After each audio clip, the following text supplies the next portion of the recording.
परवा एका इंस्टाग्रामवर 11 वर्ष रिलेशनशिपमध्ये असलेल्या जोडप्याने लग्न केलं. मुलगा जरा सावळा होता. कमेंट्स यायला लागल्या, गव्हर्नमेंट जॉब का कमाल है बाबू भैया. शेवटी त्या पोराला येऊन सांगावं लागलं, बाबा 11 वर्ष जुनी इन्व्हेस्टमेंट आहे माझी, मी अजून पण प्रायव्हेट जॉब करतो. आणि हा आता नवीन एक ट्रेंड आहे, अरेंज मॅरेज वाले कपल का प्री वेडिंग करतात मला कळत नाही. काल भेटलेले तुम्ही, कालपर्यंत पोरगी नाही म्हणत होती त्या पोराशी लग्न करायला, आणि मग आता प्री वेडिंग करता आणि मग गाणं टाकता, सुख कळले कळले. अगं बाई, कुठलं सुख कळलं तुला? कालपर्यंत नाही म्हणत होती ना तू. आणि मग स्टेटसवर दिसणारी ही लोक खरंच त्यांच्या खऱ्या आयुष्यात इतकी सुखी असतात का? परवा पुण्यामध्ये माझा एक वकील मित्र भेटला. तो सांगत होता की सध्या क्रिमिनल लॉयर्सपेक्षा डिवोर्स लॉयर्स जास्त कमवतात. कुठेतरी याचं कारण सोशल मीडिया आहेच ना. आपण काय देतोय या समाजाला? या तानिया मित्तल जी मिठाई खाण्यासाठी दुबईला जाते, बिग बॉस आय थिंक तुमची पिढी नसेल बघत, पण बिग बॉस सारखा एक जुन्या काळात आपल्या एकत्रित कुटुंब असताना जशी भांडणं चालायची तशी भांडणं बघण्यासाठी एक सिरियल येते बिग बॉस नावाची. त्याच्यामधली एक मुलगी आहे तानिया मित्तल, जी मिठाई खाण्यासाठी दुबईला जाते आणि तिच्यासारखं बनण्यासाठी तिच्यापासून इन्फ्लुएन्स होऊन आपल्या समाजातल्या मुली नाही ते प्रकार करतात. आणि सूरज चव्हाण सारखा मुलगा जर तुमचा आयडॉल असेल तर आपला देश झापूक झुपूकच करणार आहे.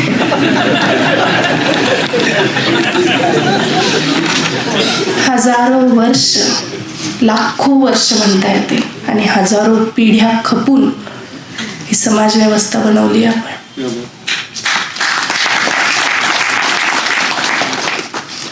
केवळ 2-4 माध्यमं या समाज व्यवस्थेला खराब करतात आणि आपण त्याचे भागीदार बनतोय. आपण याचा विचार केला पाहिजे. महिलांना म्हणेल की चूल आणि मूलच्या बाहेर आपण निघालो व्यक्तिमत्व विकासासाठी, सोशल मीडिया पर्यंत आणि त्या ब्युटी स्टँडर्ड्समध्ये बसण्यासाठी नाही. खूप जास्त बोलून, खूप भडीमार करून, खूप ज्ञान पाझरण्यापेक्षा एकच वाक्यात दुष्यंत कुमारांच्या एका शेरमध्ये याचं उत्तर दे कि ज्यादा मर्दाने मर्दों ने और औरतों ने सारा लेखा खराब कर रखा है. ज्यादा मर्दाने मर्दों ने और औरतों ने सारा लेखा खराब कर रखा है. अब जरूरत है हर मर्द में एक औरत हो और हर औरत में एक मर्द. म्हणून कुठेतरी प्रत्येक पुरुषामध्ये कोमलता असावी आणि प्रत्येक स्त्रीमध्ये कठोरता आणि निडरपणा असावा, इतकीच अपेक्षा इथून घेऊन जाईल. आणि मला माहिती आहे तुमच्या अपेक्षा होत्या मी जास्त बोलावं, पण माझं असं थोडीशी भूक बाकी ठेवायची, म्हणजे पुन्हा तुम्ही मला बोलवणार ना. परभणी तर एकदाच थोडी यायचं आहे मला. मी माझी एक कविता तुम्हाला ऐकू इच्छिते. महिलांची संख्या इथे खूप आहे आणि मला तुमच्या अध्यक्षांचं जरा कौतुक करू दे. अजिबात फॉर्मॅलिटी नाही, मला सर दिसत पण नाही आहे कुठे. अजिबात फॉर्मॅलिटी नाही आहे सर, किंवा मी स्टेटसला पण टाकणार नाही. किती पाठीमागे असावं माणसाने आणि किती मोठं करावं कुणाला. मला तुमच्या इतक्या मोठ्या लोकांमध्ये आणून उभं केलंय, बोलू दिलंय आणि तुम्ही ऐकताय, यापेक्षा मोठे पण मी कुठेच नाही बघितलंय. परभणीकरांना खरंच जिंकलं तुम्ही आज. एक कविता माझी घेते. ही कविता जेव्हा जेव्हा मी कुठे ऐकवते, एक मिसअंडरस्टँडिंग अशी होते आणि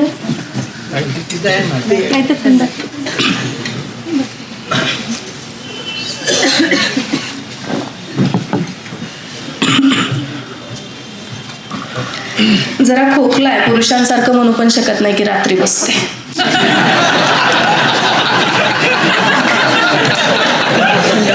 आम्हाला औषधावरच भागवावं लागेल.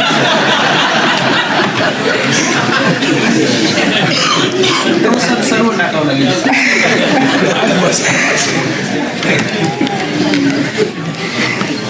माझ्या खूप जवळची एक कविता तुमच्यासाठी घेते. मी ही कविता जेव्हा जेव्हा कुठे घेते नॉर्मल असं परसेप्शन बनून जातं की मला बायोलॉजिकल आई बनायचं नाही. अरे बाबा, असा काही संबंध नाही आहे, मला बायोलॉजिकल आई बनायचं आहे. विषय हा आहे की मला जे पिढ्यानं पिढ्या आई शिकवत आली, कितीतरी पिढ्यापासून जे आई वागत आली, ते नाही बनायचं आहे. एक साधासा प्रश्न विचारेल, इकडच्यांनी आणि तिकडच्यांनी वेगवेगळं उत्तर द्यायचं. तुमच्या घरातल्या पुरुषाच्या, मुख्य पुरुषाच्या म्हणा किंवा तुमचे मुलं असतील, कोणी असेल, आवडत्या डिश कोणत्या आहे हे तुम्हाला माहिती आहे, फक्त तिकडची उत्तरं द्या. जर तुम्हाला माहीत असेल तर हात वर करा. तुम्हाला माहिती आहे त्यांना खायला काय आवडतं, प्लीज हात वर करा ना. बऱ्याचशा घाबरतात तुम्हाला.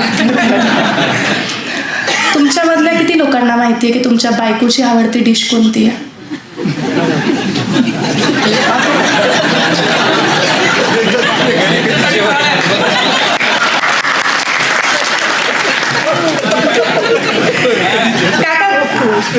आजी समोर तुम्ही ते ओ मेरी जोहर जबी हे गाणं लावता की नाही? अजिबात नाही. आलं शेतकऱ्या जीवन उद्ध्वस्त झालं, चोरी गेली पोरकं झालं, सिव्हिलसही आलं, गेलं कुंकू टिकली आली बरं, गेले चपन वान उदटात आलो, आणि गेलं साडी चोरी पंजाबी आलं, साडी पंजाबी आलं, बायला भुरं टाकलं, त्या मिळेवादानी मुळाला बायला भुरं टाकलं, लग्न यावं. सर्वे म्हटली होती तुमच्यामध्ये वक्त्यांची कमी नाही आहे. मला विनाकारण बोलवलंय तुम्ही. म्हणजे खरंच मी सगळ्यांचं बोलणं ऐकलं, तुमच्यामध्ये वक्त्यांची कमी नाही आहे. तर आपण कवितेकडे लगेचच वळूया. कवितेचं शीर्षक असं आहे, मला आई व्हायचं नाही. का व्हायचं नाही? तर पिढ्यानं पिढ्या आईने जे सॅक्रिफायसेस केले, कॉम्प्रोमाइजेस केले मातृत्वाच्या नावाखाली, ते मला नाही करायचे. आणि ती कविता अशी आहे की बाईचं जीवन अवघड असतं इतकंच आईनं सांगितलं. बाईचं जीवन अवघड असतं इतकंच आईनं सांगितलं. ऐकून मीही आई झाले, कधीच काही नाही मागितलं. ज्या वाटा आई गेली मी त्याची पाईक झाले, ज्या वाटा आई गेली मी त्याची पाईक झाले. धर्म, संस्कृती, इज्जत सारे माझ्या पदरी आले. लेक घराची अस्मत असते बाबा नेहमी सांगायचे, लेक घराची अस्मत असते बाबा नेहमी सांगायचे. मी मुक्याने मान डोलवी, कधीच काही नाही मागायचे. टीव्ही वरती काय बघू, शाळेत घरात कसे वागू, मोठ्याने तू हसू नको, पुरुषासारखी बसू नको. खेळ खेळ भातुकलीचा, प्रेमाचा आणि आपुलकीचा, सावित्री आणि सीता हो, त्यांच्यासारखं जगायचं मी हसून हो म्हणाले. कधीच काही नाही ना मागायचं.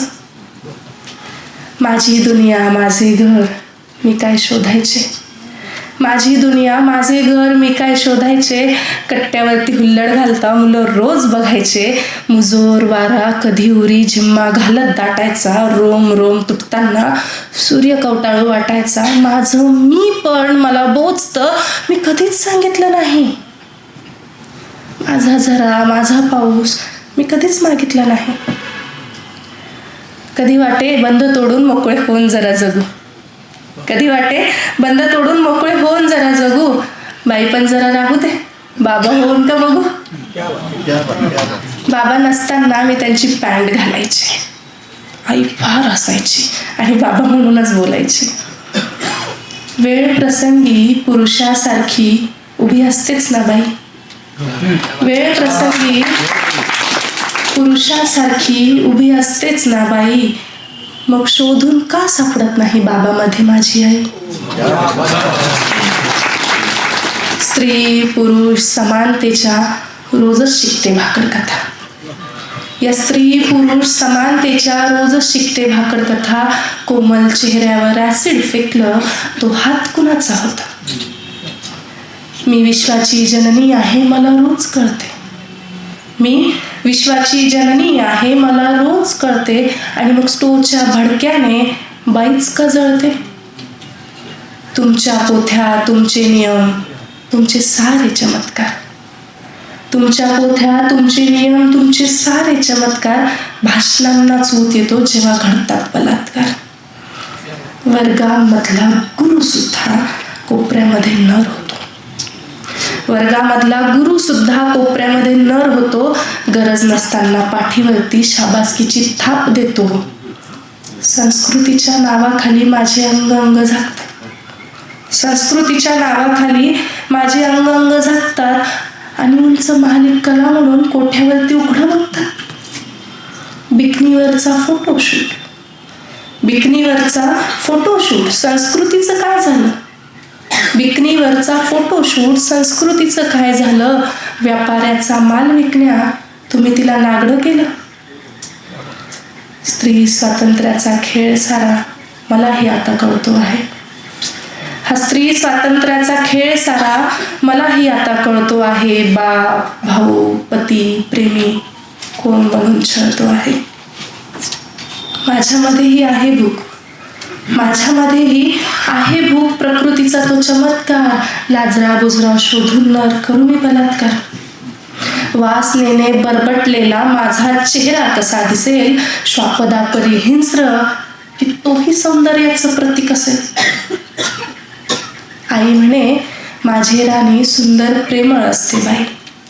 आई म्हणे माझी राणी सुंदर प्रेमळ असते बाई. तिच्यावरी वात्सल्यता सृष्टीची ती उत्तरदायी. मी म्हणाले माझी आई तू जरी झालीस बाई, माझ्या कुशीत अंगार खेळतो. मला आई व्हायची नाही, मला आई व्हायची नाही.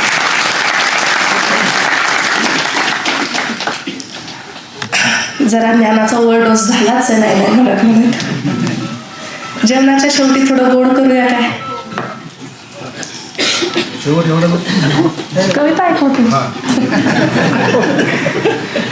अध्यक्ष महोदय मागे बसले, जाऊ देणार नाही परभणीतून मला बाहेर.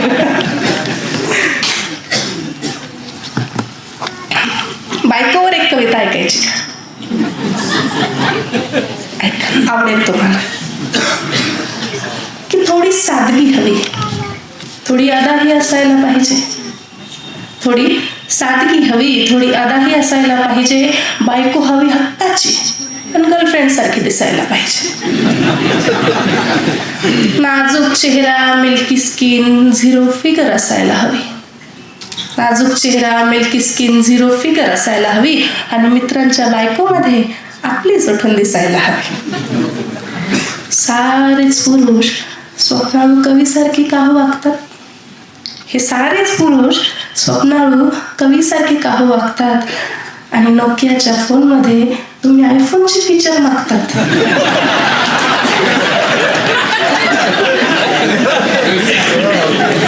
सारेच पुरुष स्वप्नाळू कवीसारखी का वागतात आणि नोकियाच्या फोनमध्ये तुम्ही आयफोनचे फीचर मागतात. ज्या करतात नजरेने घायाळ त्या कुणाच्या कधीच नसतात. वरून फुलपाखरू दिसणाऱ्या आतून मधमाशा असतात. सिटी बसचे धक्के खात रोज ऑफिसला जातात. सिटी बसचे धक्के खात रोज ऑफिसला जातात आणि दुसऱ्याची मर्सिडीज पाहून आतल्यात खुश होतात. खरंच सांगा, त्यांच्या मेंटेनन्सचा खर्च तुम्हाला परवडणार आहे का? खरंच सांगा, त्यांच्या मेंटेनन्सचा खर्च तुम्हाला परवडणार आहे का? आणि घरची गाऊन घालून बसलेली नॅनो तुम्हाला सोडणार आहे का?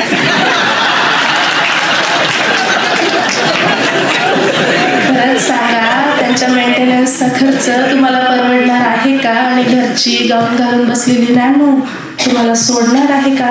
म्हणून जरा कोणी पाहून हसली की लगेच घसरायचं नाही. म्हणून कोणी जरा पाहून हसली की लगेच घसरायचं नाही. आणि आपली नॅनो ही कोणाला मर्सिडीज भासते हे विसरायचं नाही.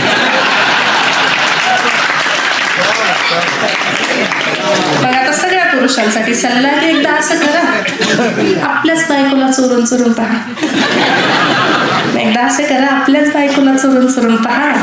माझ्यासोबत डेटवर येते का विचारून पहा. बायको दोन प्रेमाच्या शब्दाशिवाय काहीच मागत नाही. बायको 2 प्रेमाच्या शब्दाशिवाय काहीच मागत नाही आणि तिचा नवराच तिचा खरा हिरो असतो, पण ती तुम्हाला सांगत नाही. मी तुम्हाला आताच्या काळातल्या बऱ्याच गोष्टी सांगितल्या. सगळ्यांकडे अँड्रॉइड फोन असतील. प्रत्येक फोनमध्ये 2 सिम कार्डचे स्लॉट्स असतील. आता तुम्हाला कळेल. आपण ना सगळ्या भ्रष्टाचारांबद्दल बोलतो बघा. देशात होणारा भ्रष्टाचार, सगळ्या भ्रष्टाचारांवर बोलतो. आपण नात्यात होणाऱ्या भ्रष्टाचारावर बोलतच नाही. आणि तुम्हाला सांगते, सगळ्यात भ्रष्ट दिन लवकरच येणार आहे. सांगा कोणता? इकडून उत्तर आलंय 14 फेब्रुवारी.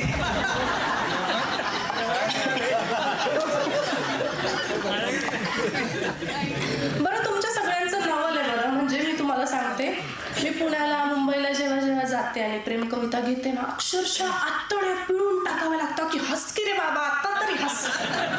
हसायलाच तयार होत नाही. मग मला माझ्या पुण्याच्या एका मित्राने सांगितलं की अगं, ते बायको सोबत आलेले असते आणि त्यातल्या त्यात स्वतःच्या बायको सोबत आलेले असते. मग ते प्रेम कवितेवर कसं काय हसतील बरं. मी तुम्हाला आता प्रेमाच्या भ्रष्टाचारातली एक कविता ऐकवते की हल्ली कुणाचं काय सुरू, काहीच मेळ लागत नाही. हल्ली कुणाचं काय सुरू, काहीच मेळ लागत नाही. एक मोबाईल, 3 सिम, एकावर कुणाचंच भागत नाही. तू माझं लपव, मी तुझं, हाच शिष्टाचार आहे. तू माझं लपव, मी तुझं, हाच शिष्टाचार आहे. आणि हल्ली प्रेमात फार भ्रष्टाचार आहे. निवडुंगाच्या फुलाला हा गुलाबाची उपमा देतो.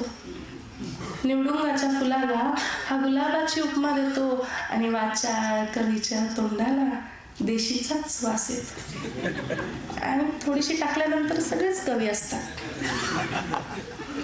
निवडुंगाच्या फुलाला गुलाबाची उपमा देतो आणि वाचाळ कवीच्या तोंडाला देशीचाच वास येतो. तिचे होठ गुलाबी, याचे डोळे शराबी. अरे काय हा अत्याचार आहे. हल्ली प्रेमात फार भ्रष्टाचार आहे. आणि आता आपण व्हॉट्सअपकडे जाऊया जरा, की तिचं स्टेटस खास असतं. तिचं स्टेटस खास असतं, पण ती त्याला हाईड करते. नवीन टेक्नॉलॉजी आली आहे, ज्याला दाखवायचं त्यालाच दिसतं. की तिचं स्टेटस खास असतं, पण ती त्याला हाईड करते. आणि 4 वेळा ब्रेकअप झालेली ताई तिला गाईड करते. पोरांना इग्नोर करणं आपलं फार मोठं हत्यार आहे. पोरांना, नवऱ्यांवर पण चालतंय. पोरांना इग्नोर करणं आपलं फार मोठं हत्यार आहे. हल्ली प्रेमात फार भ्रष्टाचार आहे. पोरीसारख्या पोरी नाही, पोरासारखी पोरं नाही. म्हणजे सर जवळ येईपर्यंत कळत नाही पोरग आहे की पोरगी आहे. पोरीसारख्या पोरी नाही, पोरासारखी पोरं नाही. वरून लेबल ब्रँडेडचं, आतमाल खरा नाही. ती छाती फुगवून चालते, याची कंबर बेजार आहे. हल्ली प्रेमात फार भ्रष्टाचार आहे. शेवटच्या ओळी की त्याचा मर्दपणा हरवला, त्याचा मर्दपणा हरवला. ती लाजण्याची कला विसरली. शुद्ध मैत्री, शुद्ध प्रेमावर व्यभिचारिक कळा पसरली. आपल्याच जाळ्यात अडकलेला हा जीव किती लाचार आहे. आपल्याच जाळ्यात अडकलेला हा जीव किती लाचार आहे. हल्ली प्रेमात फार भ्रष्टाचार आहे. हल्ली प्रेमात फार भ्रष्टाचार आहे.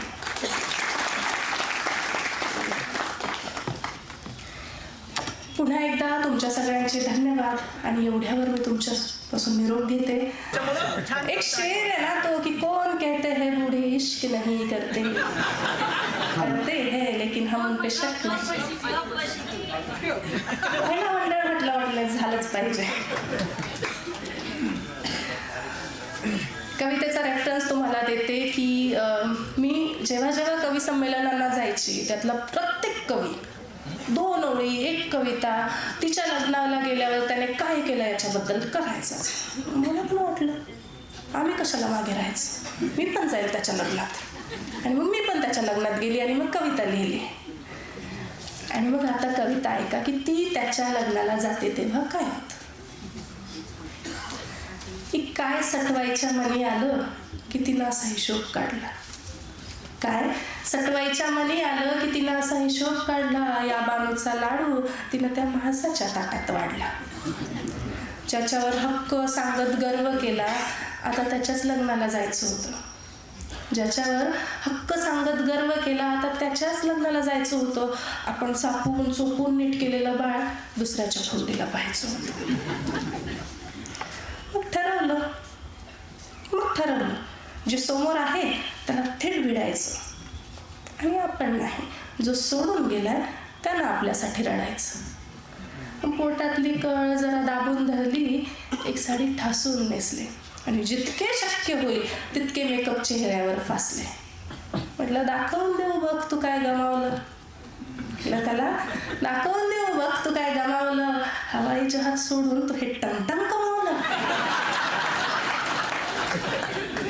हवाई जहाज सोडून तू हे टमटम कमावलं. आणि त्याला तिच्यासोबत पाहून मी कावरी बावरी झाले.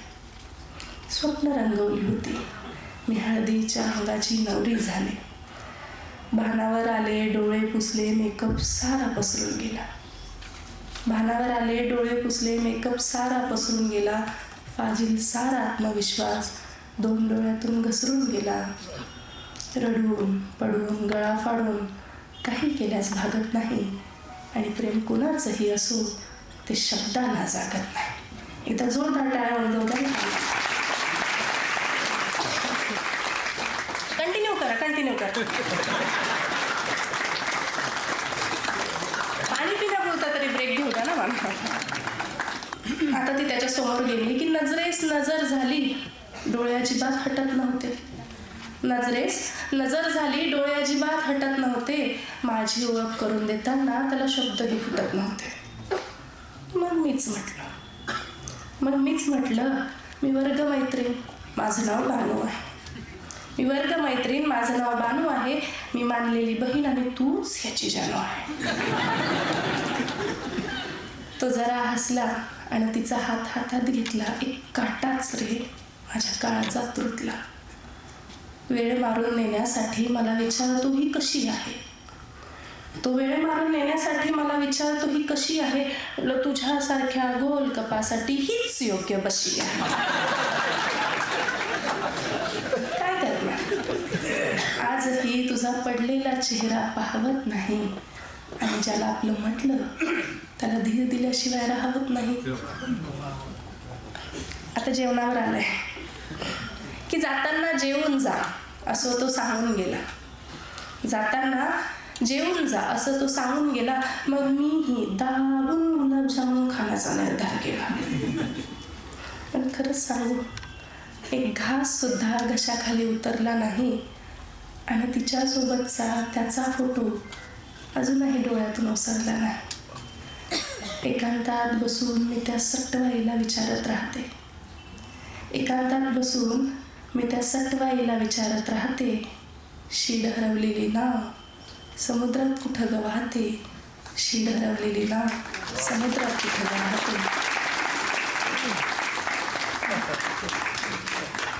थांबायचं का. मुलींना सारं कळतं.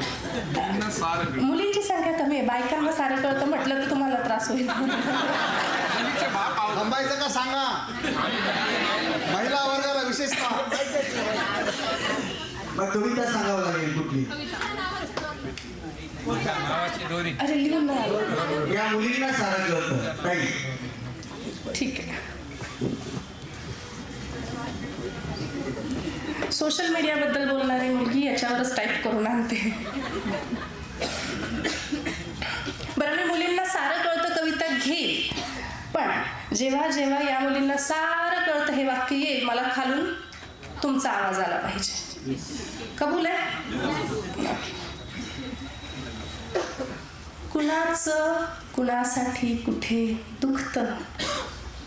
कुणाला कधी काय खुपतं. कुठे फक्त धूर उठतो आणि कुठे खरंच काळीच जळतं. खरंच सांगते या मुलींना सारं कळतं. ठिकाणी मागे फिरणारे, प्रत्येक ठिकाणी मागे फिरणारे आणि प्रत्येक मुलीत जुगाड शोधणारे, गड आपल्याच ताब्यात सांगणारे, गड आपल्याच ताब्यात सांगणारे आणि तिच्याबरोबर तिच्या मैत्रिणीचाही नंबर मागणारे, स्वतःला बाजीराव समजणारे शिलेदार, स्वतःला बाजीराव समजणारे शिलेदार. अहो तिच्याही वेटिंग लिस्टमध्ये असतात असे 4. दुसऱ्याची गाडी आणि तिसऱ्याचा शर्ट. कधीतरी प्रत्येकाने हे केलंय मला माहिती. दुसऱ्याची गाडी आणि तिसऱ्याचा शर्ट. किती हो तुम्ही नॉनसेन्स. मुलींना डोळ्याची भाषा समजते, तिला असतो एक 6th सेन्स. मुलगी वयाच्या पुढे चालते हे तिला नैसर्गिक मिळतं, मुलगी वयाच्या पुढे चालते हे तिला नैसर्गिक मिळतं. आणि खरंच सांगते, या मुलींना सारं कळतं.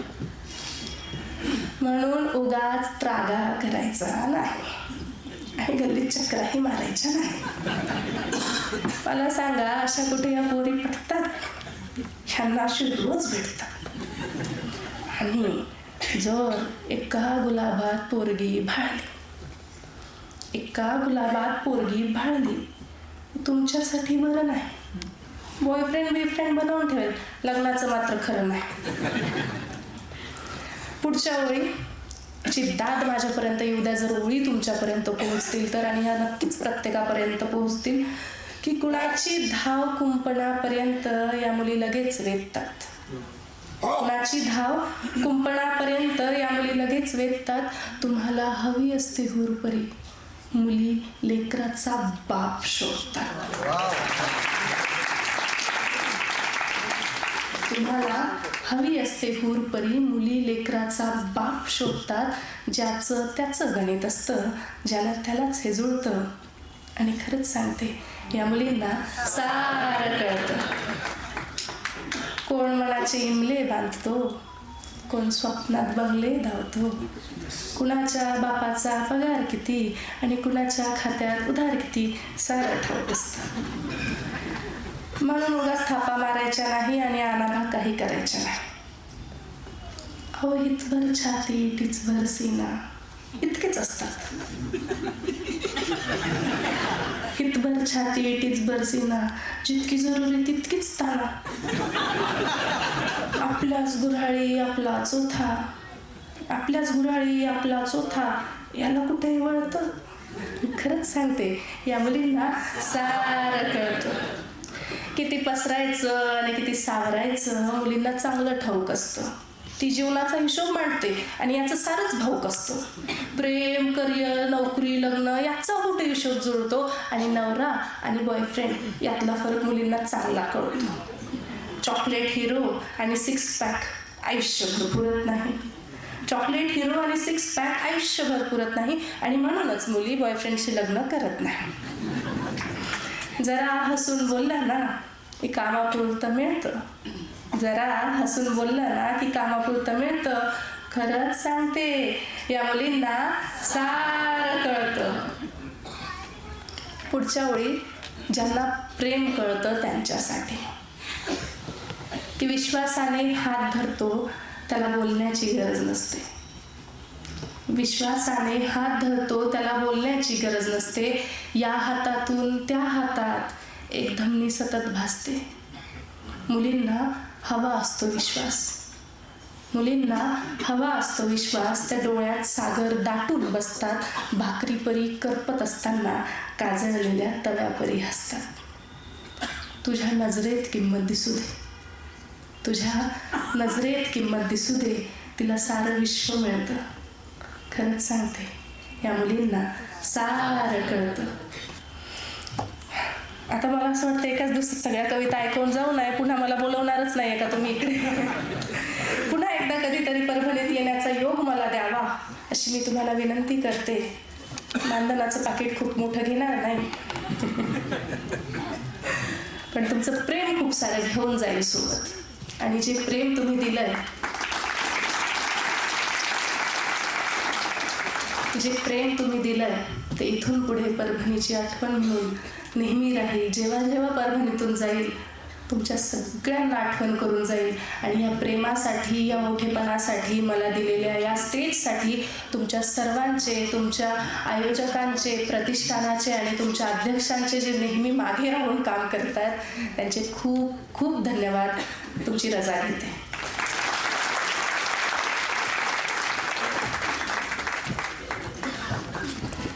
धन्यवाद ताई. कवितेच्या माध्यमातून आपण व्यवस्थेला प्रश्न विचारून निरुत्तर केलेला आहे. त्याचबरोबर प्रेम कविता, हास्य कवितामधून आपण स्त्री मनाची अनुभूती अतिशय सहजतेने आपण सर्वांपर्यंत पोहोचविण्याचे धैर्य आणि कार्य आपण या सभागृहात केलेले आहे. आपल्या आचार आणि विचारातील प्रगल्भता इथे दिसून आलेली आहे.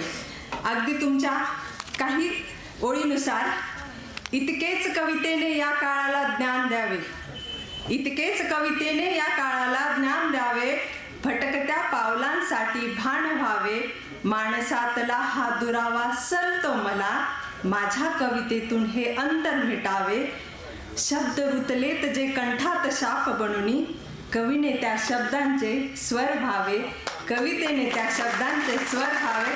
अगदी अशा प्रकारचे स्वर तुम्ही इथे आज केलेले आहेत. यानंतरनं आभार प्रदर्शनाकडे वळते.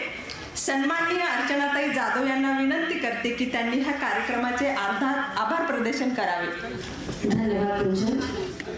खरंच तुला पाहिल्यावर समजलं की या मुलीला सर्व काही कळते. अगदी कमी वयामध्ये बोलण्यातला एवढा प्रगल्भता, बोलण्यामधील तिची शैली आणि एक संवेदनशील विषय अतिशय आज आपण पाहायला गेलं तर सोशल मीडिया म्हणजे खूप घातक आहे. सर्वांना माहीत असताना नकळतपणे आपण त्याला म्हणजे कानाडोळा करतोय की काय असं वाटत असताना गुंजनताईच्या बोलल्या, गुंजनताईचं जे व्याख्यान आपण ऐकलं त्यातून आपल्याला लक्षात आलं की खरंच सोशल मीडिया आपल्यासाठी भस्मासुरासारखा बनत चाललाय. कळत नकळत आपण त्याच्या आहारी जायला लागलेलो आहोत.